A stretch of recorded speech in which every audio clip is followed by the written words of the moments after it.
Marami na tayong nalibot kasama ang mga Mars at Pars of the world natin. Pero today is our first time na makakapunta ng Mexico! O, diba? So, Mars, kayo ba? Ano bang mga naiisip nyo pag naririnig nyo ang Mexico? Kanina pagkasabi pala ng Mexico, tacos. Yun, actually. Diba?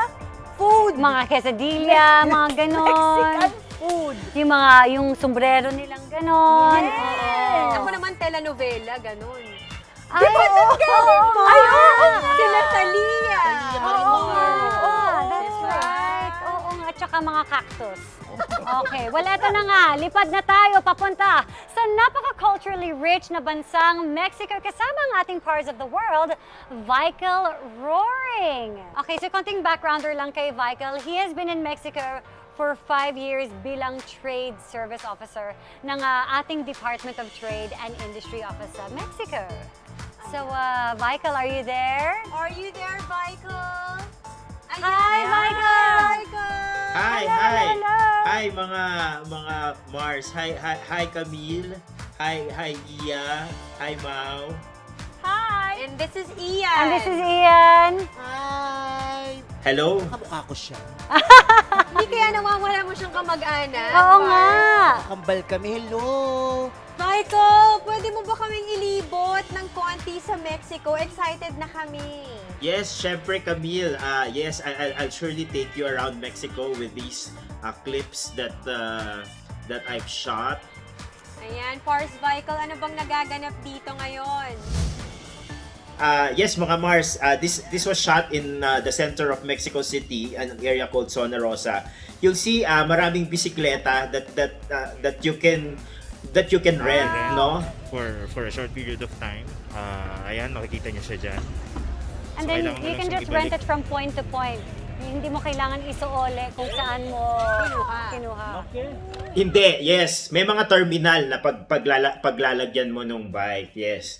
Yeah. And this next few clips that I'm showing, yung center of Mexico City, it becomes a bike zone during weekends, no? Even during the pandemic. Yes. Dito tayo ngayon sa Paseo de la Reforma.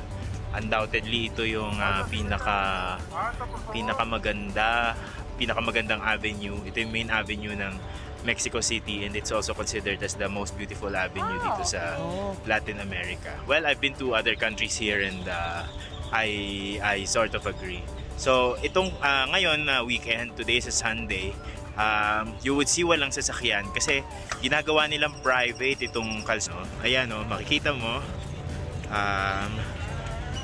Ginagawang strictly for cyclists and pedestrians itong malaki kabaan ng malaking avenue na to. And since we're still in the middle of pandemic, may mga taong nagre-remind sa mga nagdaraan na to keep the Reforma. Ito yung sentro na halos ng Mexico. Nandito na yung karamihan ng maraming commercial centers, financial center. Sa dulo, sa medyo dulo, i-zoom ko ng konti, makikita nyo yung monumento na yan. That's ang tawag dyan ay, it's under repair right now, it's being maintained, pero ang tawag dyan ay Angel de la Independencia. Galing. Michael, marami ka ng bansang na napuntahan as part of your job, right? We are the career officials of the DTI who are assigned abroad to represent the country's trade and investment promotion efforts. So yeah, I've been to, yeah. So it's a cycle of 6 years. So my previous assignments have been New Delhi and Paris. Now I'm in Mexico, but yes, Wow. yeah, here in Mexico. Wow, 6 years each? Yes, cycles of 6 years. Yes. Ang saya! Wow! Wow! Diba, Mars? More travel. So, dumating siya ng Mexico without language background. Pero ngayon, fluent ka na daw mag-Spanish. Totoo ba yun? Yes, Mars, Camille, that's very true. Actually, what I realized was pag sa ating mga Pinoy, kasi we already have 5,000 words of Spanish. So if a Filipino, you're immersed in an environment na ang day-to-day mo is Spanish, it's easy for you to learn. Of course, I have to say caveat. I immersed myself in university here, 2 semesters of intensive classes. Pero after that, wido na. galing. Kumbaga, pwede ka nang makipag... Mau, di ba Yes. marunong ka rin Tawanan. mag-Spanish? Un poquito.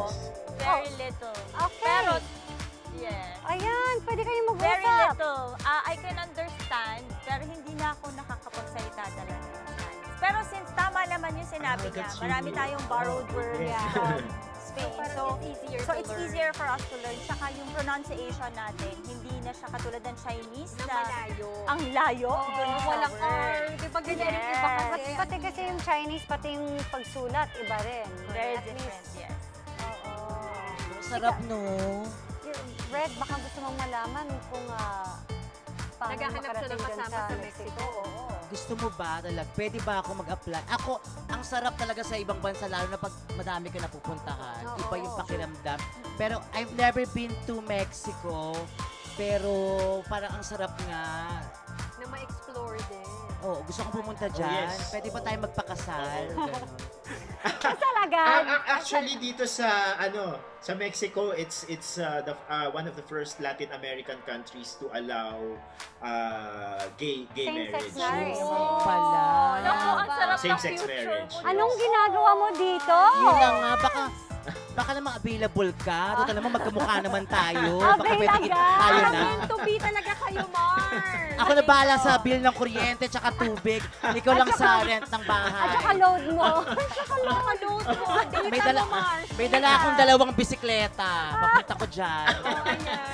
Michael, actually, I'm just so Parang curious na-trauma na kasi si Michael. Oo nga, parang ayoko. papaalam na siya. Hindi, joke Bigla lang. siya nagkaasawa. Actually, Michael, I'm so curious. Ano ba yung kurso dapat kunin para magkaroon ng Aha. trabaho mo? Kagaya mo. Kasi parang ang Aha. saya ng perks niya na he gets to Aha. travel. That's, Okay. yeah. If you want to pursue a career in foreign service, you can either go through us, DTI, the Foreign Trade Service Corps, to become a commercial diplomat, and then also there's the Department of Foreign Affairs, where you'll be part of the embassy. Ako, I took business administration from UP Diliman. The thing is, this is actually my second career. So, before entering government, I was in marketing, in business development, and then I saw this ad from BDI that said, "Do business with the rest of the world." And that got So, you. So somehow yes, business-related that got me na hooked. trade din, Yes. di ba? Yes. Ay, ang swerte ko na pala. Kasi ako, hindi naman ako nakatapos. Pero dahil na sa entertainment ako, Nakaikot stand-up ka na rin ko, sa comedian, Aha. parang kinukuha nila ako para mag-show sa mga Filipino community. So, ang Yes. dami ko napuntahan. Ang happy, kahit pala hindi ka nakatapos, pwede Ay din. naman, Mars. Of Basta course. mabilidad ka. Actually, alam mo na-realize ko, kanyang-kanyang paraan lang yan to find ways to go to other countries. Like si Michael, nakita lang niya, okay, do business with the rest of the world. Parang okay, nabentahan siya doon, so apply siya kaagad. Ikaw, with your entertaining, di ba? And your Nakakaikot talent. ka rin. Nice one. Saya.